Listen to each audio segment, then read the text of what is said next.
नमस्कार दोस्तों, स्वागत है आज आप सभी का। आज की क्लास परसेंटेज की बहुत बेहतरीन क्वेश्चन हम करने वाले हैं। पिछली क्लास में भी हमने बहुत बेहतरीन क्वेश्चन करे थे और मेरा मानना ऐसा है कि अगर आप केवल किताब के भरोसे रहें कि प्रीवियस ईयर में क्या है तो वो बना के जाएं तो आपकी जिंदगी में कभी सिलेक्शन ना हो।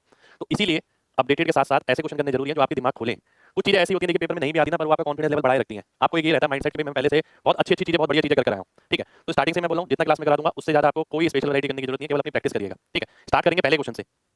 लव यू भाई, शुक्रिया भाई, नमस्ते टू ऑल ऑफ यू। आइए स्टार्ट करते हैं पहला क्वेश्चन। देखिए क्या बोल रहा है। The income of 4 persons are in the ratio इतना। चार व्यक्तियों की जो आय का अनुपात है वो 7:4:8:10 है। यदि पहला व्यक्ति अपनी आय का इतने प्रतिशत खर्च करता है, दूसरा इतने प्रतिशत बचाता है, तीसरा इतना प्रतिशत बचाता है, चौथा इतना खर्च करता है। किसी की इन्फॉर्मेशन तो बचाने के हिसाब से दे रखी है, किसी की खर्च करने के हिसाब से दे रखी है। तो फाइनली मैं देखूंगा आखिर में दिया गया है, आखिर में दिया है कुल आय और कुल खर्च का अंतर। ठीक है, कुल आय और खर्च का अंतर आपको दे रखा है। आय और खर्च का अंतर क्या होता है? सेविंग होती है। ठीक है, तो उन चारों व्यक्तियों का कुल खर्चा आपको बताना है क्या होगा। तो मैं सेविंग पे और इनकम पे काम करता हूं। अगर इनकम का अनुपात है 7:4:8:10, सेविंग की अगर बात करते हैं, पहला व्यक्ति अपना इतना खर्च करता है 42/6/7 यानी 3/7। 3/7 का मतलब है 7 में से 3 खर्च करता है तो 4 बच जाएगा। तो ये 4 आ गया। 75% बचाता है, 4 में से 3 बचाता है तो 3 बचा लेगा क्योंकि ये 4 ही है। 62.5% बचाता है यानी 5/8 यानी 8 अगर इनकम है तो 5 बचाएगा, तो 8 ही दे रखा है यहाँ पर तो 5 बचा लेगा। तीसरा चौथा दे रखा है 40% खर्च करता है। 40% अगर मैं खर्च करता हूँ तो 60% बचाऊंगा। 60% इसका कितना हो गया? 6। टोटल इनकम देखूँ तो 18, 4, 22, 7, 29, टोटल इनकम हो गई 29। टोटल बचत देखूँ तो 10, 5, 15, 3, 18। ठीक है, अब आपको क्या दे रखा है? इस 18 की वैल्यू ही दे रखी है 198 यानी 11 गुना, क्योंकि इनकम और खर्चे का जो अंतर होता है उसे आप सेविंग कहते हैं। आपको बताना है चारों व्यक्ति का कुल खर्चा क्या है, खर्चा बताना है। खर्चा कितना है? 19, 29 में से 18 गया यानी 11। खर्चा कितना आ गया? 11 यूनिट आ गया। 29 में से 18 गया 11 और 11 का 11 गुना कितना हो गया? 121 हो गया। 121 आपका आंसर हो जाएगा। ठीक है, तो एग्जाम में आपको इस तरीके का क्वेश्चन मिल सकता है। दिखने में बड़ा सा क्वेश्चन है इसलिए क्लास में लिया गया है। कितने लोगों को बात समझ आ गई है जल्दी से बताइए, फिर हम बढ़ेंगे आगे। जिसको बात नहीं समझ आई तो बता सकता है, मैं रिपीट कर दूंगा। बहुत बढ़िया, बहुत बढ़िया। चलिए आगे बढ़ते हैं, अगले क्वेश्चन पर आते हैं। देखिए सिंपल सी बात है, यहाँ मैंने आपको जो बड़ी बात है, एक बार बड़ी बात रिपीट करता हूँ। बड़ी बात यह है कि आप ये देखिए यहाँ पर क्या डाटा दिया गया है। परसेंटेज के क्वेश्चन में ना मैक्सिमम खेल इसी चीज का है कि आप ये समझ पाए कि आखिर में जो वैल्यू दे रखी है ना वो किसकी दे रखी है। जैसे हमने पहले भी बहुत सारे क्वेश्चन करे कि इतना परसेंट खर्च करता है, इतना बचिया, फिर बचे में से इतना खर्च करता है, इतना बचिया, फिर लास्ट में इतना खर्च करता है। तो आखिर में जो इन्फॉर्मेशन दे रखी होती है ना वो हमें परसेंटेज के रूप में निकालनी होती है। अब यहाँ देखा आपने इनकम और खर्च, उसका अंतर दे रखा है, सेविंग दे रखी है, इसलिए मैंने सबकी सेविंग पे काम कर लिया। ठीक है, फिर मैंने देखा कि सेविंग पे काम करने के बाद खर्चा तो अपने आप निकल आएगा और खर्चा ही मेरे को निकालना है चारों का, तो काम आसान हो गया, कुछ काम दिक्कत वाला बचा नहीं। अगला क्वेश्चन है ये आपके सामने, एक बहुत अच्छा क्वेश्चन। चार बर्तन किसी टेबल पर इस तरीके से रखे हैं, जब हम लेफ्ट से राइट जाते हैं तो उनकी कैपेसिटी जो है, कीप ऑन, एक सेकंड मुझे, ये कुछ गड़बड़ है, बिकमिंग थ्राइस। इंग्लिश में क्वेश्चन गलत है, हिंदी में सही है शायद, हिंदी का पढ़िए। इंग्लिश में क्वेश्चन गलत है मेरे ख्याल से। चार बर्तन एक मेज पर इस तरीके से रखे हैं कि जब आप लेफ्ट से राइट जाते हैं तो उनकी क्षमता 3 गुनी होती रहती है। फिर वो बोलता है पहले बर्तन का 3 गुना, ध्यान से देखिए, 3 गुना होती रहती है। अगर मान लेता हूं मैं ये 10 है तो ये 30 हो गया, ये 90 हो गया, ये 270 हो गया। ठीक है, पहले बर्तन का 30% निकाला जाता है, दूसरे बर्तन का भी 30%, तीसरे बर्तन का इतना और चौथे बर्तन का इतना। तो यदि निकाले गए द्रव का आयतन शुरुआती चार बर्तन की कुल आयतन का कितना प्रतिशत होगा। ठीक है, अब ध्यान से देखिए, सबसे पहले मैं देखूंगा इसका 30% यानी कितना हो गया? 3 हो गया। इसका भी 30% कितना हो गया? 9 हो गया। 3 3 9 प्लस इसका 4/9, 4/9 का मतलब है 90, 9 की वैल्यू 90 हो गई, 4 की 40 हो गई। ठीक है, प्लस इसका कितना? 20%, 27 दूनी 54 होता है। पहले टोटल कितना था? 100, 270, 370 और 30 यानी 400। अब कितना हो गया? 9 3 12, 52, 106, 106/400 आ गया। ठीक है, और अगर मैं 4 से काटता हूं, 4 से अगर मैं काटता हूं तो 26.5% आ जाएगा। ये मेरा आंसर हो जाएगा 26.5%। कितने लोगों को बात समझ आ गई है जल्दी से बताइए, नहीं समझ आई है तो बताइए, रिपीट करते हैं। ठीक है, देखिए ऐसे क्वेश्चन भी आपको एग्जाम में मिल सकते हैं, दिखने में बहुत लंबे लंबे हैं। ऐसे क्वेश्चन कई बार मॉक टेस्ट वगैरह में भी मिलते हैं आपको। ठीक है, तो आप लोगों को साइकोलॉजी लेके चलनी है तैयारी करते वक्त, ऐसा नहीं लास्ट में नया देख रहे हैं आप कुछ। एक बार इंग्लिश पढ़ दूं, ध्यान से देखिए, रिपीट कर देता हूं।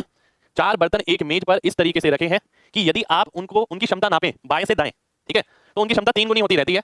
पहले बर्तन में से हमने 30% निकाला, दूसरे में से भी 30% निकाला, तीसरे में से कितना निकाला? 44, 4/9% निकाला, और आखिरी वाले में से कितना निकाला? 20% निकाला।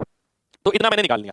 अब वो ये बोल रहा है जो अब आपने द्रव निकाला है वो मिलाकर पहले वाले कुल द्रव का कितना प्रतिशत होगा, वो मैंने निकाल लिया 26.5%। ठीक है, चलिए आगे बढ़ते हैं।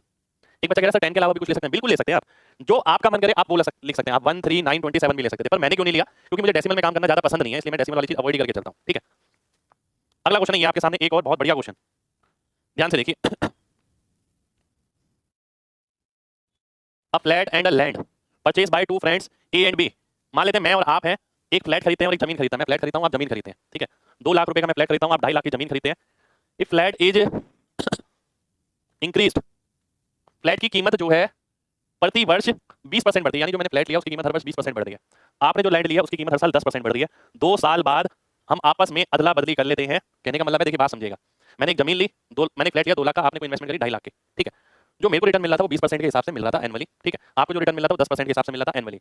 अब हुआ क्या, आखिर में जो राशि हमें मिलनी थी वो हमने आपस में अदला बदली कर ली कि जो आपको राशि मिल रही है वो मैंने ले ली, जो मेरे को राशि मिल रही है वो आपने ले ली। तो इस प्रतिक्रिया के दौरान इंटरचेंज या पोजेशन का मतलब यही है, इस प्रतिक्रिया के दौरान जिसको फायदा हुआ उसे कितने प्रतिशत का फायदा होगा, ये क्वेश्चन है। कितने लोगों को क्वेश्चन क्लियर है पहले बताइए। चलिए बहुत बढ़िया, ठीक है। अब क्वेश्चन क्लियर हो गया तो आगे बढ़ते हैं। अब देखिए 2 लाख और 2.5 लाख का इतना फर्क नहीं पड़ता, आप ए और बी 4:5 में लेंगे, क्योंकि मेरे को परसेंटेज में ही निकालना है आंसर। जब आपको परसेंटेज इंक्रीमेंट निकालना होता है तो कई जगह ऐसा होता है कि आपको डाटा एग्जैक्ट नहीं चाहिए होता, आपको रेशियो चाहिए होता है, ठीक है। मैक्सिमम जगह डाटा एग्जैक्ट नहीं चाहिए, रेशियो चाहिए, रेशियो से काम चल जाएगा, ठीक है।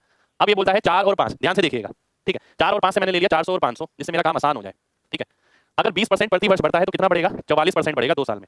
अब ये मत पूछना कैसे, 20 + 20 + 20 × 20/100 यानी 44% बढ़ जाएगा। 44% बढ़ेगा तो 44 चौक कितना होता है 176, 176 बढ़ेगा तो 576 हो जाएगा। ये सारी चीजें मैंने इंस्पेक्टर चालीसा में आपको बहुत अच्छे से प्रैक्टिस कराई है। अब उम्मीद करता हूं आप सभी बच्चों के पास वो बैच होगा, जिसके पास नहीं है वो खरीद सकता है। इंस्पेक्टर चालीसा कैलकुलेशन जगह जगह रोल है, देखिए अब ये जो मैंने 20% का 44 कर दिया, अगर प्रैक्टिस नहीं होगी तो इसमें भी लिखना पड़ेगा, फिर 44% से 576 कर दिया, प्रैक्टिस नहीं होगी तो यहाँ पर भी समय लगेगा। हर जगह कैलकुलेशन जो है आपको दिमाग की तरह खाती रहेगी अगर आपने उस पर काम नहीं किया। तो कैलकुलेशन सबसे इंपॉर्टेंट है। मैं आगे आता हूँ। 10% प्रति साल के हिसाब से 2 साल का 21% होता है। 21% यानी 21 × 105, 105 अगर मैं जोड़ता हूँ तो 605। अब ये बोलता है इसे 605 रुपये दे दो, इसे 576 रुपये दे दो, ठीक है। तो फायदा किसका हो रहा है, फायदा तो इसका हो रहा है, इसको तो नुकसान हो रहा है। इसको कितने का फायदा हो रहा है, ध्यान से देखिए, इसको 29 रुपए का फायदा हो रहा है, अगर ध्यान से देखते हैं आप तो, ठीक है। तो 29 बटे कितना 576 ये आ गया, ठीक है। 29 बटे 576 ये आ गया आपके सामने। अब मैं इसे सॉल्व करता हूँ। सबसे पहली चीज, अब देखिए मेरे को सॉल्व करने में ज्यादा दिक्कत होनी नहीं चाहिए अगर मैं लगातार दिमाग लगा रहा हूँ। भाई एक बात बताइए, अगर मैं इसे 6 से गुणा करूंगा तो 30 से ऊपर आ जाएगा, तो 6 वाला तो वैसे ही आंसर नहीं हो सकता, तो आंसर जो है 6 से कम ही होगा। तो केवल एक ही ऑप्शन नजर आ रहा है यहाँ पर, बी ऑप्शन। तो बी ऑप्शन मेरा आंसर हो जाएगा, ठीक है। कितने लोगों को बात समझ आ गई है, जल्दी से बताइए फिर आगे बढ़ेंगे। बात समझ आनी चाहिए कि वाई 576 इन डिनोमिनेटर 605 क्यों नहीं हुआ। अरे मेरे भाई आपको 576 रुपए मिलने थे पर आपको 605 रुपए मिल रहे हैं। अब मैं आपसे पूछता हूँ कितने परसेंट ज्यादा मिल रहे हैं, तो आप क्या करेंगे, 576 को नीचे रखेंगे। हमेशा इनिशियल चीज नीचे रखी जाती है, तो 576 को नीचे रखा आपने, जो इंक्रीमेंट है 29 उसे ऊपर रख दिया, ठीक है। चलिए आगे बढ़ते हैं। 20 और 10% नहीं लिखा, 20% लिखा तो है भाई ये रहा, 10% लिखा ये रहा, ठीक है। बी ऑप्शन कैसे आया, देख लीजिए बी ऑप्शन कैसे आया। अगर नजर अच्छी है, देखिए कहते हैं ना दिमाग से आप बहुत सारी मेहनत बचा सकते हैं, बहुत सारी चीजों का शॉर्टकट दिमाग है, ठीक है। और अगर राइट डायरेक्शन में लगाएं तो देखिए बहुत फायदा है। ध्यान से देखिए कैसे, नीचे 500 कुछ है 576, अगर आप इसे ऊपर अगर 29 से डिवाइड करते हैं तो 5 6 30 आएगा। अगर नीचे 500 भी होता, ठीक है, तो भी 6% नहीं आता, 5 6 30 होता है। तो 30 टाइप का तो कुछ नहीं लिखा, ऊपर 30 से बहुत छोटी चीज लिखी है, तो 6 तो नहीं आ सकता। तो 6 वाले थे सारे परसेंट, इसलिए मैंने इसे काट दिया, केवल बी ऑप्शन बचा, ठीक है। चलिए बहुत बढ़िया।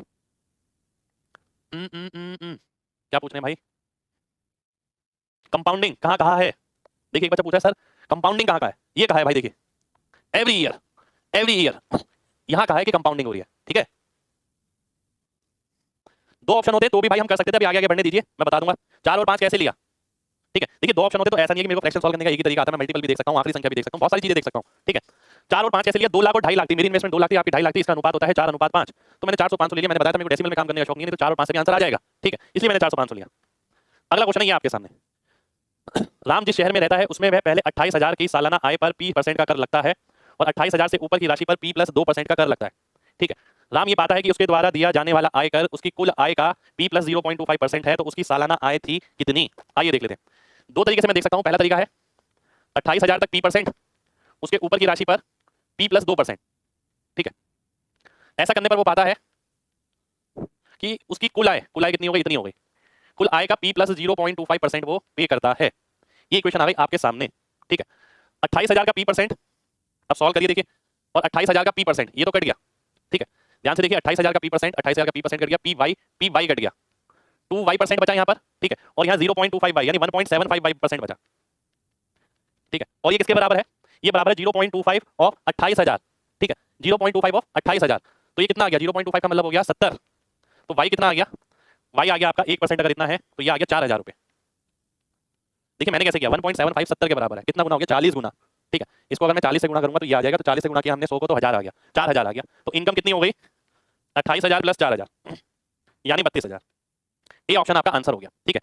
अब देखिए आप पे डिपेंड करता है आप सोल्यूशन कैसे करते हैं। मैंने ये इक्वेशन लिखी, 28,000 का P%, 28,000 का P% काट दिया, वाई पी काट दिया, तो P वाला तो कट गया मेरा यहाँ से, बचा ही नहीं। और ये दोनों कट गए, यहाँ क्या बचा 2y, यहाँ क्या बचा 0.25y, तो 2y में से 0.25y गया तो 1.75y% बचा, और ये इससे गुणा होगा तो 70 आएगा। y की वैल्यू कितनी आ गई 4000 आ गई। y क्या है 28000 से ऊपर की इनकम है, तो 28000 प्लस 4000 32000 मेरा आंसर हो जाएगा। ठीक है, चलिए अब इसमें एक और तरीका आप कर सकते हैं, ध्यान से देखिएगा। एक और तरीका आप क्या कर सकते हैं, आप इसमें एलिगेशन लगा सकते हैं। एलिगेशन कैसे लगेगा ये देख लेते हैं। p% पहले 28000 तक, बाकी ऊपर की राशि पे p+2 और नेट आ गया p+0.25। परसेंट लगाने की जरूरत नहीं है क्योंकि अंडरस्टूड है कि परसेंटेज ही है सारी जगह। ठीक है, अब मैं इसे सॉल्व करता हूं तो ये कितना आ गया 1.75, ये कितना आ गया 0.25, और अगर मैं अनुपात निकालता हूं तो 25 7 175 होता है, 1:7 हो गया। 7 की वैल्यू कितनी दे रखी है 28000, क्योंकि 28000 पे p% लगता है, और 7 और 1 हो गया 8। एक की वैल्यू कितनी आ जाएगी 4000 आ जाएगी, जो y की वैल्यू निकाली थी आपने, तो 28 और 4 कितना हो गया 32000 हो गया। 32000 आपका आंसर आ गया, ए ऑप्शन आपका आंसर हो गया। ठीक है, कितने लोगों को बात समझ आ गई है जल्दी से बताइए, फिर बढ़ेंगे आगे। एग्जाम में भाई एलिगेशन लगाइए, सबसे बेस्ट है, लिखना भी नहीं पड़ेगा। ठीक है, सेकंड मेथड सही करना है आपको। देखिए फर्स्ट मेथड मैंने आपको क्यों बताया, बात समझिएगा। फर्स्ट मेथड मैंने आपको बिल्कुल एग्जाम का क्वेश्चन है ये, ठीक है, ध्यान से देखिएगा। फर्स्ट मेथड क्यों बताया मैंने आपको, मैं उसका रीजन बताता हूं। फर्स्ट मेथड मैंने आपको इसलिए बताया है कि अगर इस तरीके की इक्वेशन कहीं बनती है तो आपको कैलकुलेशन कैसे करनी है। ठीक है, कैलकुलेशन वाला पार्ट बहुत इंपॉर्टेंट रहता है, खाली ये बनाने से कुछ नहीं होता। अगर एक बच्चा ये काटता पीटता नहीं यहाँ पर, तो उसे यहीं पर इसी क्वेश्चन को इसी तरीके से करने में कम से कम 15 से 20 सेकंड और लगते हैं। और ये मान के चलिए अगर आपकी कैलकुलेशन अच्छी है तो इतना टाइम लगा है। ठीक है, अब ध्यान से देखिए, वो बोलता है पहले 28000 तक कितना p%, उसके ऊपर मान लेते हैं मेरी इनकम y है, तो p+2%, टोटल मिला के इनकम कितनी हो गई 28000 प्लस y। तो मैंने फाइनली ये रियलाइज किया कि मैंने जो टैक्स दिया वो कुल आय का p+0.25% दिया। ठीक है, अब ये p+0.25% दिया, ये आ गया। अब मेरे को ये सॉल्व करना है। अब ऐसा थोड़ी मल्टीप्लाई करके इक्वल टू करके लिखते रहेंगे, हमने सीधा देखा 28000 के साथ p 28000 के साथ p कट गया, y के साथ p कट गया, तो p जो दोनों से मल्टीप्लाई होता वो दोनों से मल्टीप्लाई अब नहीं होगा। अब बचा क्या, केवल ये बचा जो इन दोनों से मल्टीप्लाई होगा, और केवल y 2% बचा, तो 2 × y और 0.25 × y, तो 1.75y आ गया, क्योंकि ये इधर जाएगा तो माइनस हो जाएगा। ऐसा पहली बार में कोई नहीं कर सकता, लगातार तजुर्बा चाहिए इसके लिए। तजुर्बा कैसे आएगा, लगातार करने से। ठीक है, फिर मैंने बोला कि 0.25 निकालना है आपको इसका 28000 का, तो 0.25% आपने निकाला इसका 28000 का, तो आपने क्या देखा कि भाई ये 70 आ गया। 1.75 की वैल्यू 70 है, अब 1.75 की वैल्यू 70 है, तो ये कहां से आया y। अब कई बच्चों को इसमें भी टाइम लग सकता है, मैंने कैसे किया ध्यान से देखिए। 1.75 लगातार प्रैक्टिस है मेरी, मुझे पता है 17.5 × 4 जो है 70 होता है, मुझे ये पता है। 17.5 × 4 वो तो मैं आसानी से देख भी सकता हूँ ना, 17 × 68 और 0.5 को 4 से किया 2 आ गया। इंस्पेक्टर 40 लगातार मैंने कराया है, आप लोगों को लगातार प्रैक्टिस करनी है। ठीक है, ये क्या एक से एक बड़ी कैलकुलेशन कराई है, बड़े से बड़े number plus minus multiplication division सब कराया मैंने। ठीक है, तो 70 आ गया, तो वहीं से मुझे समझ आया 17.5 को अगर 4 से करता हूं तो 70 आता है, और ये तो 1.75 है तो 40 से गुणा करना पड़ेगा, इसलिए परसेंटेज लगाए तो 100 भी आएगा, 40 × 100 4000 आ जाएगा, 28 + 4 32000 हो जाएगा। ठीक है, रही बात दूसरे मेथड की, ये कैसे पता लगता है, एलिगेशन लगेगा। जब भी कोई ऐसी बात हो कि एक राशि है वो दो हिस्सों में टूट गई, एक ही है, पहले पे इतना प्रतिशत दूसरे पे इतना प्रतिशत, नेट इतना प्रतिशत दिया, तो आप एलिगेशन लगाइए, सिंपल सी बात। ठीक है, जब भी आपको ये लगे एक राशि दो हिस्सों में टूट गई, पहला हिस्सा ये है, दूसरा ये है, पहले पे इतना % का फायदा या नुकसान, दूसरे पे इतना, तीसरे पे कुल मिलाकर इतना, तो आप एलिगेशन लगा सकते हैं। ठीक है, माइंड सेट रखिए। चलिए आगे बढ़ते हैं। बिल्कुल 1+3/4 भी कर सकते हैं, आप क्यों नहीं कर सकते। ठीक है, एक चुनाव में 30% वोटर जो है ए के लिए वोट करते हैं, बल्कि शेष के 60% बी के लिए, और बाकी वोट नहीं डालते हैं। यदि जो वोट डालते हैं एक और जो वोट नहीं डालते हैं उनका अंतर 1200 है, तो कितने लोग वोट डालने के योग्य थे, आइए देख लेते हैं। अगर 100 वोट है मान लेते हैं, तो ए को कितने मिलते हैं 30, बी को कितने मिलते हैं 60% ऑफ रिमेनिंग, रिमेनिंग कितने हो गए 70, 70 का 60% 7 42, 42 आ गया। इसका मतलब कितने लोगों ने वोट नहीं डाला, 28 लोगों ने, 28 नहीं 28 लोगों ने। ठीक है, अब अंतर किसका दे रखा है, जिसने ए को वोट दिया और जिन्होंने वोट नहीं दिया, इस 2 यूनिट का कितना दे रखा है 1200 दे रखा है। तो कितने लोग वोट डालने के योग्य थे 100 लोग, तो 2 छेक और 100 छेक, तो 100 छेक का मतलब है सीधा जहां 6 देखो सीधा आंसर मार्क कर दो, तो सी ऑप्शन आपका आंसर हो जाएगा। ठीक है, कितने लोगों को बात समझ आ गई है जल्दी से बताइए, फिर आगे बढ़ेंगे।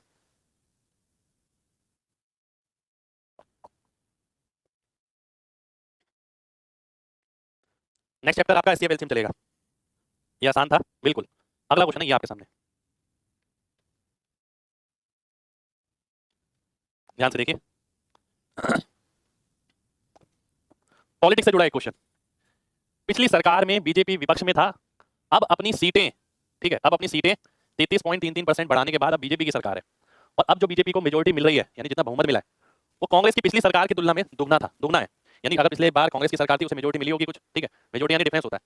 ठीक है, बीजेपी और कांग्रेस का डिफरेंस हो गया। ठीक है, तो पिछली बार जो डिफरेंस था और अब वाला जो डिफरेंस है, तो दुगनी तेजी से यानी दुगना बहुमत मिला है इस बार। ठीक है, यदि केवल 2 ही पार्टी हैं और पार्लियामेंट में नंबर ऑफ सीट फिक्स हैं जो कि 500 यहां पर दे रखी है, तो आपको बताना है नई सरकार में बीजेपी की कितनी सीटें होंगी। ठीक है, अब जो सरकार बनी है इस इंफॉर्मेशन के हिसाब से बीजेपी की कितनी सीटें आएंगी। ठीक है, कितने लोगों को बात क्लियर है, पहले ये बताइए।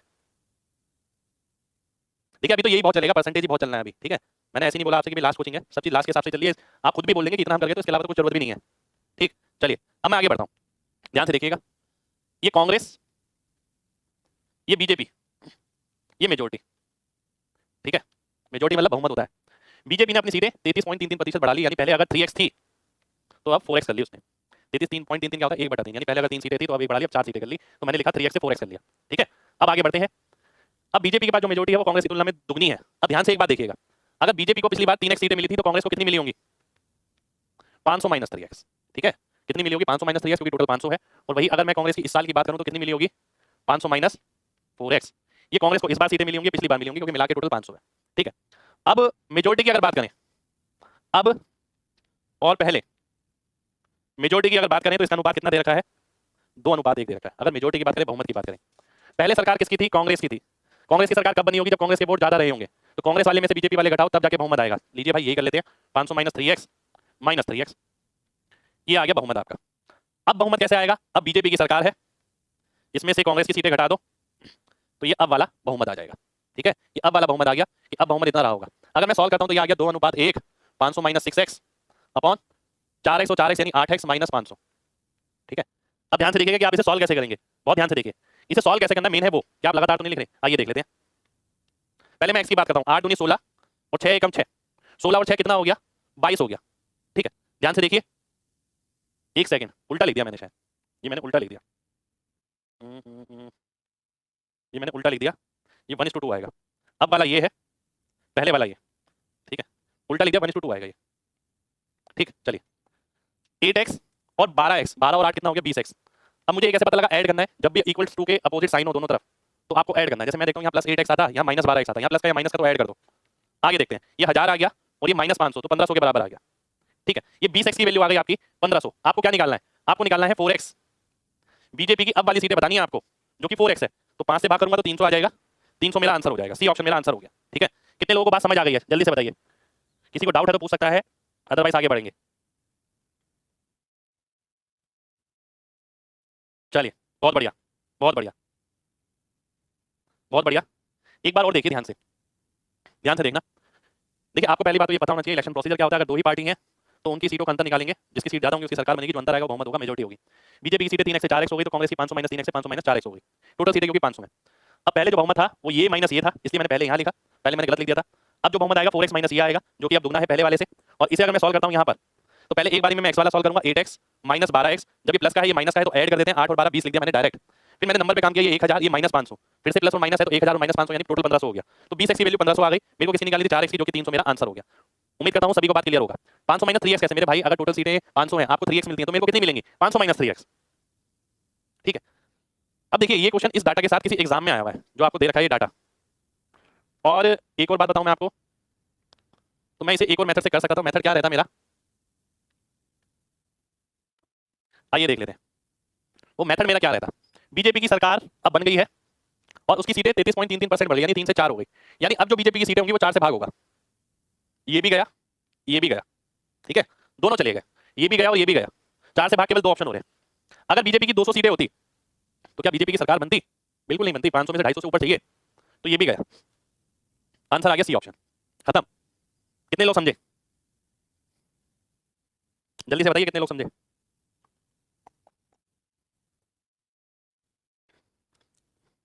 लॉजिक मस्त है।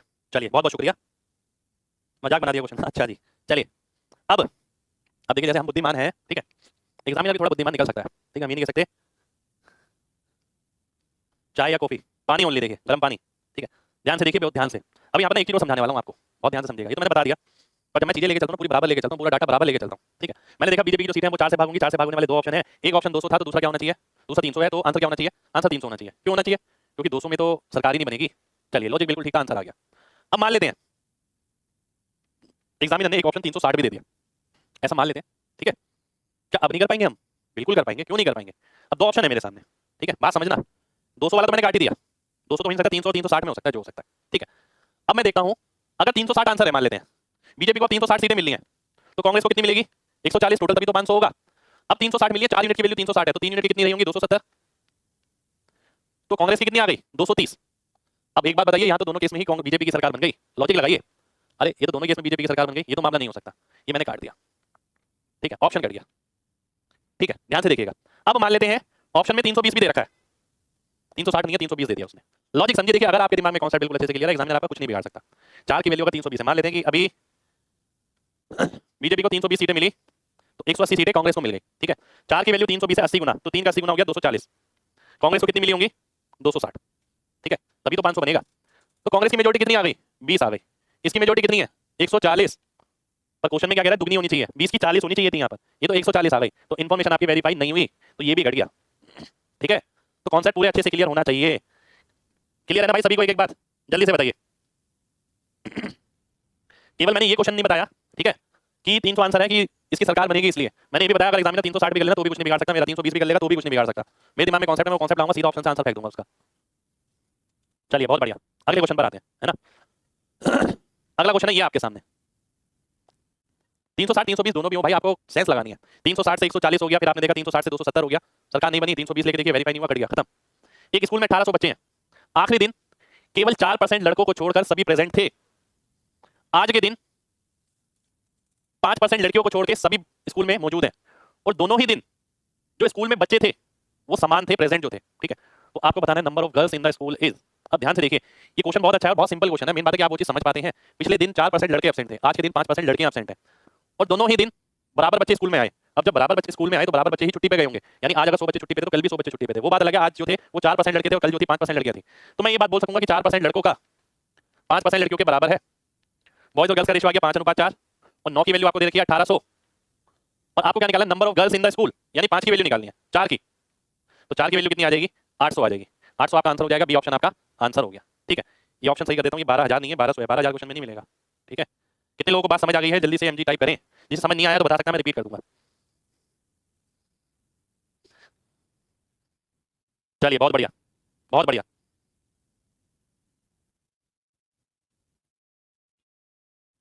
बहुत बढ़िया।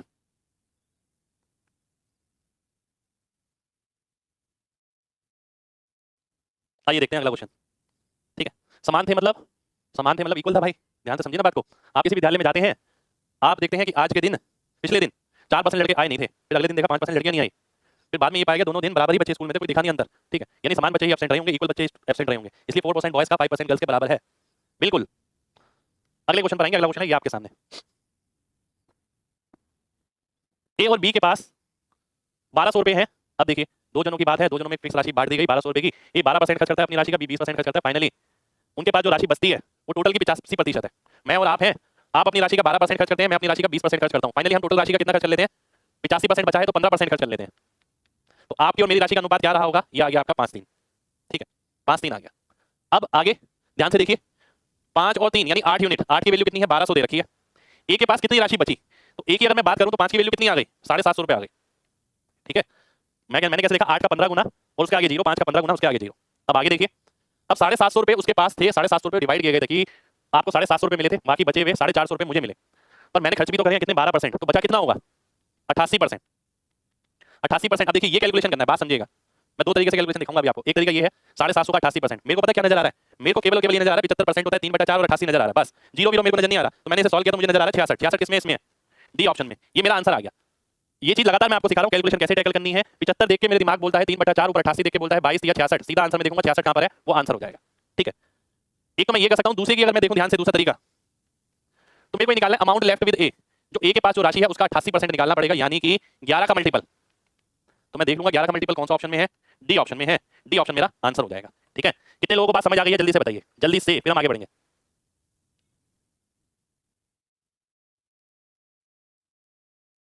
देखिए यहाँ पे खर्च वाला परसेंटेज लिखा है, नीचे इनकम ही आएगी। इनकम का ही एक परसेंटेज होता है खर्चा। तो पहले वो बोलता है कि ए की जो इनकम थी उसका इतने प्रतिशत वो खर्च कर लेता है, बी की जो इनकम थी उसका इतने प्रतिशत खर्च कर लेता है। फाइनली ए प्लस बी की जो इनकम थी उसका कुल मिला के इतना प्रतिशत खर्च करता है। ठीक है, 8 खर्चा है तो 1200 के इक्वल क्यों? अरे मेरे भाई ये खर्चा नहीं है, ये इनकम है। आप ये बोलेंगे कि यहाँ जो अनुपात मिलेगा वो खर्चे का नहीं मिलेगा, यहाँ इनकम का ही अनुपात मिलेगा। इनकम का 1% ही खर्चा होता है। 1% मतलब इनकम का कुछ प्रतिशत ही खर्चा होता है, कुछ प्रतिशत ही बचत होती है। तो जब आप यहाँ पर लगाएंगे तो इसका मतलब है जो उसकी इनकम थी उसका 12%, जो उसकी इनकम थी उसका 20%, टोटल इनकम का 15%। चलिए बहुत बढ़िया, शुक्रिया भाई। आगे बढ़ते हैं, है ना। आगे है ये वाला क्वेश्चन, ध्यान से देखिए। एक विद्यार्थी को 33% अंक चाहिए अगर उसे पास होना है। उसको 25% मिले और वो 40 अंक से फेल हो गया। फेल हो गया 40 अंक से। मेरे अगर 33% अंक आते तो मैं पास हो जाता, मेरे 25% आए और मैं 40 नंबर से फेल हो गया, यानी 8% से फेल हो गया एक तरीके से मैं। तो 8% की वैल्यू दे रखी है या 40, 100% की कितनी हो गई? अब देखिए, आपने कभी ऐसी दुविधा में मत रहना कि 500 आएगा, 5000 आएगा, 50 आएगा। 8 पंजे 1 पंजे 5 कहाँ, यहाँ खत्म कहानी।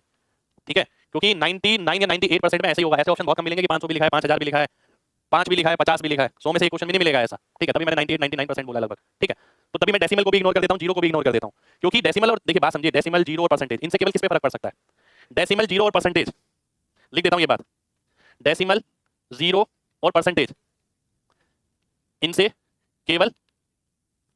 केवल आंसर में नंबर ऑफ जीरो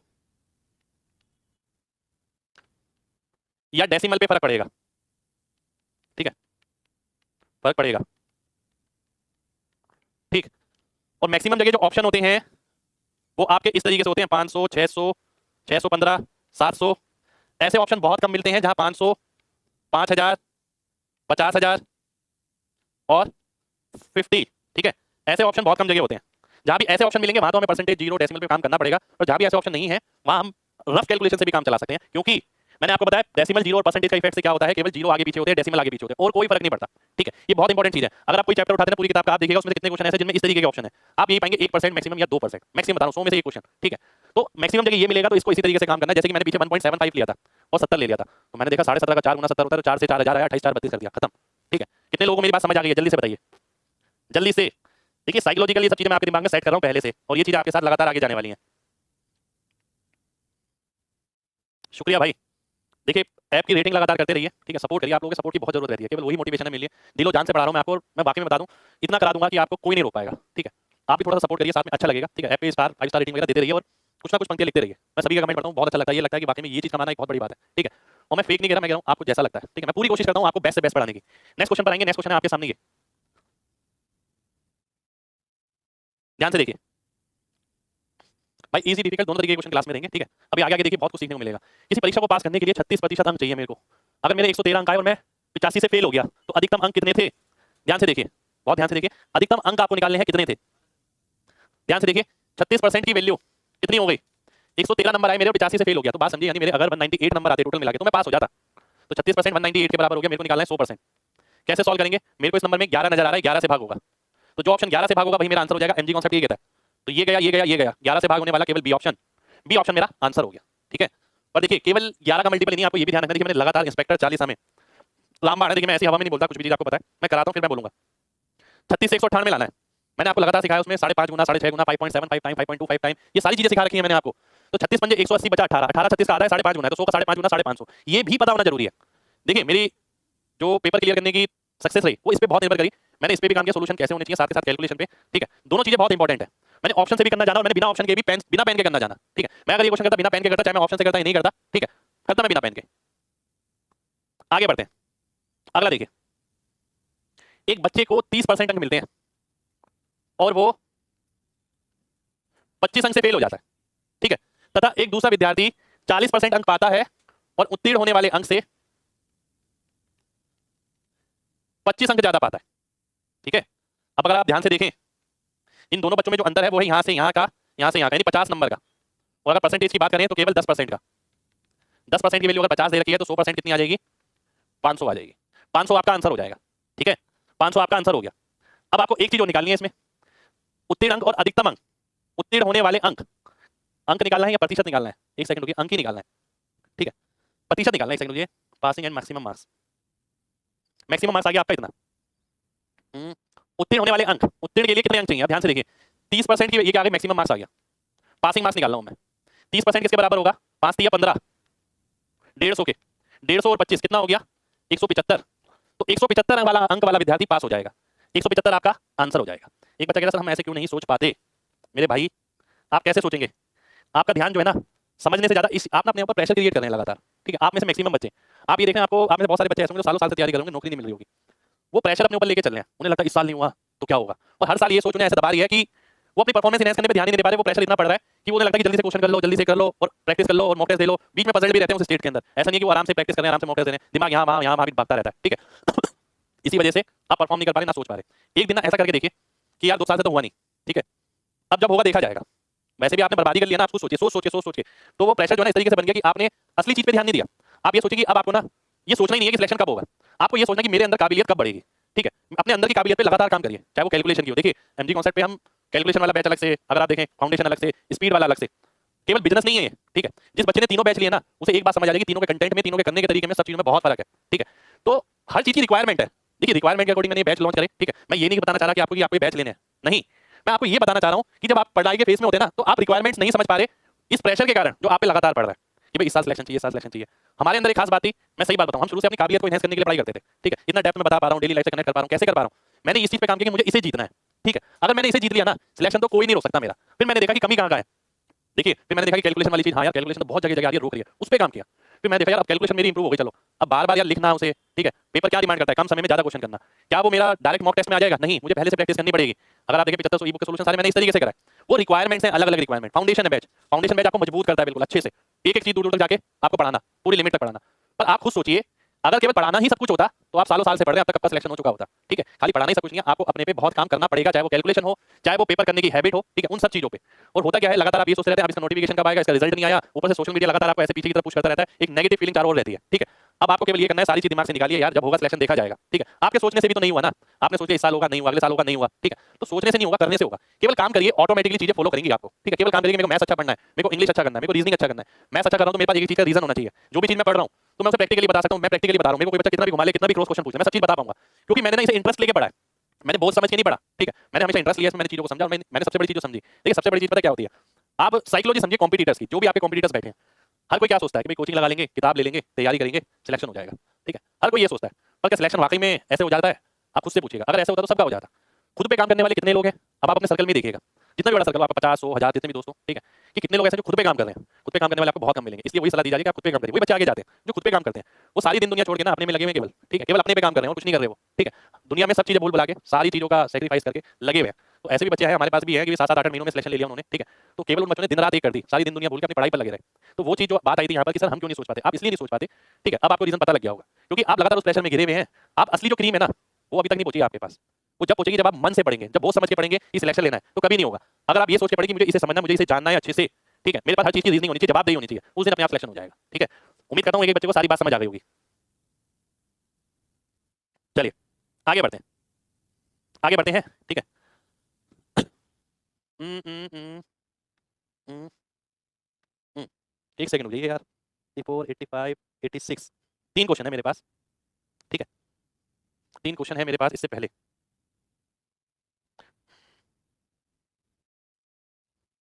वेट करिए जरा, क्वेश्चन मैं अपने हिसाब से लिखूंगा। 3 क्वेश्चन बनते हैं। पहला है प्राइस इंक्रीज बाय 20%, कंजप्शन कितने परसेंट डिक्रीज होगा ये आपको बताना है यदि ई सेम रहे। दूसरा है डिक्रीज बाय 30%, तो कंजप्शन कितने परसेंट इंक्रीज करें कि ई सेम रहे, ठीक है। तीसरा क्वेश्चन और है, एक सेकंड रुकिए। प्राइस 30% कम होता है, कंजप्शन को कितने परसेंट इंक्रीज किया जाए कि खर्चा केवल 10% ही कम हो, खर्चा केवल 10% ही कम हो, ठीक है। एक सेकंड में चेक कर लेता हूँ, वेट करिए, एक सेकंड में चेक कर लेता हूँ, है ना। चलिए अब मैं ये क्वेश्चन डिलीट कर रहा हूँ जो यहाँ पर लिखे हैं। ये मैंने पीछे ले लिया इसमें, ठीक है। बात समझना, ठीक है। एक फॉर्मूला देखिए, एक फॉर्मूला आपने पढ़ा, E = P × C, expenditure = price × consumption, ठीक है। ठीक है, आइए देख लेते हैं, ध्यान से समझिएगा। E = P × C, expenditure = price × consumption. 3 variable है यहाँ पर। पहला क्वेश्चन ये बनता है कि आप बाजार जाते हैं, चीनी की कीमत 20% बढ़ जाती है, कंजप्शन को कितने प्रतिशत कम करेंगे खपत को कि खर्चा समान रहे। यहाँ पर भी खर्चा समान है, यहाँ पर भी खर्चा समान है, पर यहाँ पर तीसरे केस में अगर आप देखें तो खर्चा 10% कम हो रहा है, ठीक है। प्राइस 30% कम हुआ, कंजप्शन आप कितने परसेंट इंक्रीज करेंगे कि एक्सपेंडिचर केवल 10% ही कम हो, ठीक है। अब एक चीज देखिएगा, मैंने ना आपको जब ये पढ़ाया था, मैंने आपको एक बात बोली थी, E = P × C। एक सेकंड रुकिए, थोड़ा सा और डिटेल में जाना चाहूंगा, ठीक है, बात समझना भाई, ठीक है। मैंने बताया था 3 वेरिएबल है, ठीक है। अगर P कांस्टेंट होता है तो E C पे सीधा निर्भर करेगा, ठीक है, E C पे सीधा निर्भर करेगा। अगर C कांस्टेंट होता है तो E P पर सीधा निर्भर करेगा, ठीक है। और तीसरा केस आता है कि E कांस्टेंट है तो P C पर उल्टा निर्भर करेगा, ठीक है। और चौथा केस आता है कोई भी कांस्टेंट नहीं है, ठीक है। चौथा केस आता है कोई भी कांस्टेंट नहीं है। चौथे केस से पहले ना मैं चौथे केस को उठाकर, एक सेकंड रुकिए, बात समझना यार, बहुत इंपॉर्टेंट चीज समझा रहा हूं आपको मैं, ठीक है, ध्यान से बात समझना। P inversely proportional to C, इसमें बन जाते हैं मेरे 2 क्वेश्चन। पूरी एग्जामिनर की साइकोलॉजी बता रहे हैं कि प्राइस हुआ परसेंटेज इतने परसेंट इंक्रीज, C को कितने परसेंट डिक्रीज किया जाए कि E सेम रहे, ये निकालना होता है। या फिर इसमें क्वेश्चन बन जाएगा कंजप्शन को इतने परसेंट इंक्रीज किया गया, प्राइस को कितने परसेंट डिक्रीज किया जाए कि E सेम रहे। बात समझना, सारी बातें ना मुंह से बोलूंगा और समझ आनी चाहिए, ठीक है। ये 3 वेरिएबल हैं, या तो कोई एक वेरिएबल कांस्टेंट करके क्वेश्चन बन सकता है या कोई भी वेरिएबल कांस्टेंट नहीं होगा। पहला देखिए पी कांस्टेंट है, उसने बोला अगर मेरे को प्राइस सेम रखना है, यदि खपत 10% बढ़ती है तो खर्चा भी कितना बढ़ेगा 10%। यदि प्राइस कांस्टेंट रखना है, यदि खपत 10% कम होती है तो खर्चा कितने % बढ़ गया, अगर उसकी कीमत 20% कम हो गई तो खर्चा भी 20% कम हो गया, डायरेक्ट रिलेशन। ठीक है, फिर आता है ये कि अगर ई कांस्टेंट है, पी और सी तो सीधा सीधा रिलेशन दे रहा है, अगर ई कांस्टेंट है तो क्वेश्चन क्या क्या बन सकता है, चार क्वेश्चन बन सकते हैं, बात समझिएगा। पहला, अगर ई कांस्टेंट है, प्राइस में इतने परसेंट की बढ़ोतरी हुई तो खपत में कितने परसेंट की डिक्रीमेंट किया जाए, या प्राइस में इतने परसेंट की कमी की गई तो खपत में कितने परसेंट का इंक्रीमेंट किया जाए। ये तो प्राइस वाले क्वेश्चन हो गए, ठीक है, और कंजप्शन पूछा है, प्राइस गिवन है। या बन सकता है कंजप्शन के साथ कि कंजप्शन अगर खपत इतने परसेंट बढ़ा दी गई तो प्राइस कितने परसेंट कम किया जाए, या फिर खपत इतने परसेंट कम कर दी गई तो प्राइस कितने परसेंट बढ़ा दिया जाए कि खपत सेम रहे। या फिर चौथा क्वेश्चन आपका बन सकता है, कोई भी कांस्टेंट नहीं है, कि प्राइस अगर इतने परसेंट बढ़ा तो खपत को कितने परसेंट कम करें कि खर्चा इतने परसेंट बढ़े। ठीक है, इस बात का मतलब क्या है कि आप बाजार गए, अब भाई पेट्रोल के दाम बढ़ रहे हैं, बात समझना, पेट्रोल के दाम बढ़ रहे हैं, पेट्रोल के दाम बढ़ते बढ़ते बढ़ते बढ़ते 100 पार पहुंच गए। ठीक है, अब आदमी ने अपनी जिद ठानी कि जाऊंगा तो गाड़ी से ही जाऊंगा। ठीक है, तो भाई खर्चा बढ़ेगा ही बढ़ेगा। ठीक है, यानी कंजप्शन उसने रोक नहीं लगाई कंजप्शन पे। ठीक है, अब बात समझिए, उसने कहा कि यार गाड़ी अब पेट्रोल बढ़ रहा है तो ऐसा करता हूं मैं कभी गाड़ी से कभी मेट्रो से कभी किसी तरीके से जाऊंगा जिससे कि प्राइस जो बढ़ रहा है पेट्रोल का 20-30%, तो 20-30% का इफेक्ट ना पड़े मेरी जेब पे, मुझे ऐसे लगे कि 10% का ही फर्क पड़ रहा है। ठीक है, तो एक्सपेंडिचर केवल 10% बढ़ा, प्राइस बढ़ गया 30%, तो उस केस के अंदर खपत उसने कम करी होगी। पहली बात यह है कि आपको ये सारी चीजें समझ आनी चाहिए, फिर मैं आगे क्वेश्चन पे आऊंगा। कितने लोगों को बात समझ आ गई है, जल्दी से बताइए, कितने लोगों को बात समझ आ गई है। चलिए, बहुत बढ़िया, बहुत बढ़िया। ठीक है, अब आगे बढ़ता हूं मैं, अब आता हूं क्वेश्चन पे। ये है पहला क्वेश्चन, ई सेम। जब ई सेम होता है तो प्राइस कंजप्शन पे कैसा डिपेंड करता है, उल्टा डिपेंड करता है। तो प्राइस का रेशियो अगर 20% बढ़ गया, प्राइस अगर 5 से 6 हो गया तो कंजप्शन को क्या करना पड़ेगा, 6 से 5 करना पड़ेगा। कितने परसेंट कम करना पड़ेगा, 1/6 यानी 16 सही 2/3%। आंसर आ गया। दूसरा केस, प्राइस अगर 30% कम होता है, 10 से 7 हो जाता है तो कंजप्शन को 7 से 10 करना पड़ेगा। तो कितना बढ़ाना पड़ेगा, 3 बढ़ाना पड़ेगा। तो 3/7 यानी 42 सही 6/7% आपका आंसर हो गया। ठीक है, 42 सही 6/7% आपका आंसर आ गया। तो ये दो मेथड तो पहले आपको क्लियर होना चाहिए जब ई सेम है। अगर ई सेम नहीं होगा तो मैं उसके बाद डिस्कस करता हूं, पहले ये बताइए, ये समझ आ गया है जल्दी से, फिर मैं आगे बढ़ूंगा।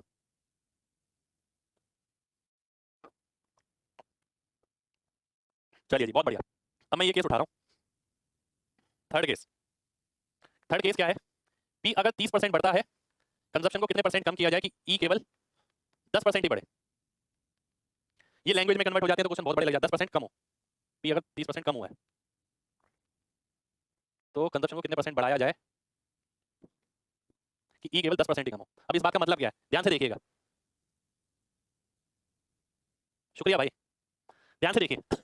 पी अगर 30% कम हो रहा है, देखिए मैं बाजार गया किसी सामान को लेने के लिए, उसकी कीमत 30% कम हो गई, तो अब मैं कहूंगा यार मेरे पास 30% पैसे बच जाएंगे, यानी 100 रुपये मैं लेके जाता था, 30 रुपये वापस लाऊंगा। पर हुआ क्या, मुझे लालच आ गया, अभी तो चीज सस्ती मिल रही है, चल थोड़ी और ले लेता हूँ, तो इसलिए मैं वापस केवल 10 रुपये लेकर आया, यानी कंजप्शन मैंने बढ़ा दी। सेंस समझिए पहले। ठीक है, अब मैं आगे आता हूँ।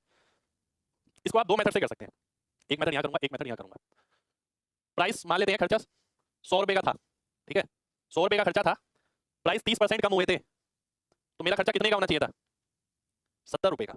ठीक है, मेरा पहले खर्चा था 100 रुपये, प्राइस खत्म हो गए, 30% कम हो गए, यानी अब केवल 70 रुपये का खर्चा होना चाहिए था। पर मेरा 70 रुपये का खर्चा नहीं हुआ, मेरा कितने का खर्चा हुआ, खर्चा मेरा केवल 10% ही कम हुआ है, यानी मेरा 90 रुपये का खर्चा हुआ है। ठीक है, 100 रुपये का मेरा नॉर्मल खर्चा था, जब मैंने देखा 30% प्राइस कम हो रहे हैं तो मेरा खर्चा 70 रुपये में अनुमान लगा रहा था हो जाएगा, पर मैं बाजार से जब वापस आया तो मैंने देखा मैंने 90 रुपये का खर्चा कर दिया। इसका मतलब क्या है, ई और पी डायरेक्ट डिपेंडेंट नहीं रहे, सी ने चेंज हो गया, सी में चेंज हो गया। अगर सी में चेंज नहीं होता तो ई और पी का सीधा रिलेशन है। ठीक है, तो सी में जो चेंज हुआ, ध्यान से समझिएगा। अब सी कहाँ कहाँ चेंज हुआ, अब सबसे बड़ी बात आप ये देखिए, अगर आप यहाँ की बात करें और यहाँ की बात करें, ठीक है, इन दोनों ही केस, ये किसका रेशो आ रहा है, देखिए एक्सपेंडिचर का आ रहा है सबसे पहली बात। ठीक है, इतना होना चाहिए था, इतना हुआ।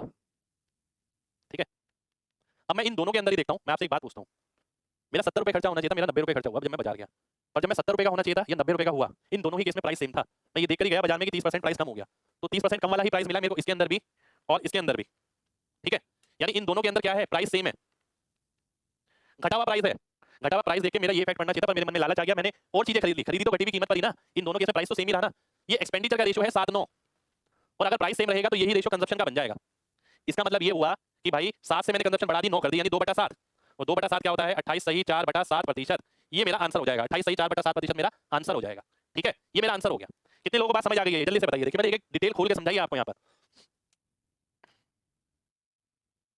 आप ये सोच के रहिए, देखिए मान लेते हैं आप 100 का नोट एक लेके जा रहे हैं बाजार में, आपका 100 रुपये का खर्चा था, बाजार में जो चीज लेने गए उसकी कीमत 30% कम हो गई, आपने कहा कि यार बढ़िया, तो 70 रुपये खर्च होंगे। और आपके मन में लालच आया, आपने कहा कि भाई पहले मैं 2 किलो लेता था, अब मैं 4 किलो या 3 किलो इस हिसाब से क्वांटिटी बढ़ा देता हूँ, तो आप 70 रुपये की जगह 90 रुपये खर्च करके आए, आपको लगा यार ये भी लगना चाहिए कि कुछ बचा भी है, तो 10 रुपये बचा लिया आपने अपनी जेब में।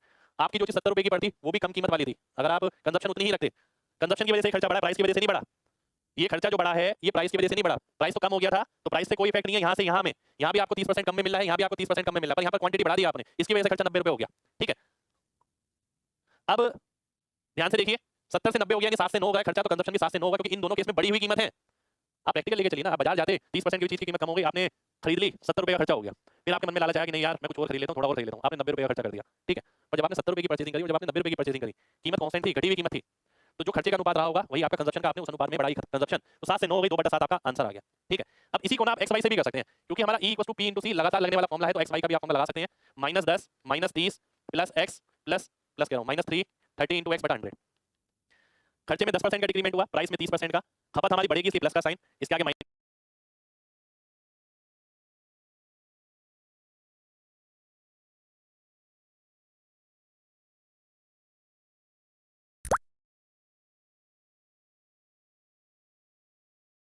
का साइन है तो माइनस लगा दिया। अब मैं सॉल्व करता हूँ इसे, 30 में से 10 गया तो 20 आ गया, ये कितना आ गया 100 माइनस 30 यानी 70, 70 एक्स बटे 100, इससे मैंने ये काटा तो ये आ गया 200/7, तो एक्स की वैल्यू कितनी आ गई 28 सही 4/7%, ये मेरा आंसर हो गया।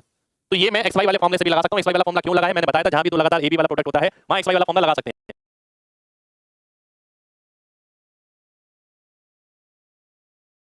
ई में नेट 10% की कमी हो रही थी, पी में 30% की कमी हो रही थी, सी का इंक्रीमेंट आपको निकालना था। कंजप्शन का मतलब खर्च नहीं होता मेरे भाई, खपत होता है, कितनी क्वांटिटी आपने खपत करी है। क्लियर है ना भाई सभी को? दूसरा मेथड भी, तो आगे जब मैं प्रोसीड करूंगा, ठीक है तो दोनों को ही लेके चलूंगा, ठीक है। कई जगह ऐसा होगा इससे बहुत आसान पड़ेगा, कई जगह उससे आसान पड़ेगा, दोनों ही लेके चलेंगे, ठीक है। मजा आ गया, चलिए बहुत बढ़िया भाई, शुक्रिया। तो देखिए आज की क्लास में हम इतना ही करेंगे, उम्मीद करते हैं क्लास आपको अच्छी लगी हो, ठीक है। तो लगातार जैसे मैंने आपको समझाया, समझिए बातों को, लगातार लगे रहिए, ठीक है। इस फालतू की दुनिया में कुछ नहीं रखा है, अपना पहले करियर बनाइए, अपना पढ़ाई करिए, ठीक है। आपसे मिलेंगे नेक्स्ट क्लास में यानी कल और बेहतरीन क्वेश्चनों के साथ, तब तक अपना ख्याल रखिए।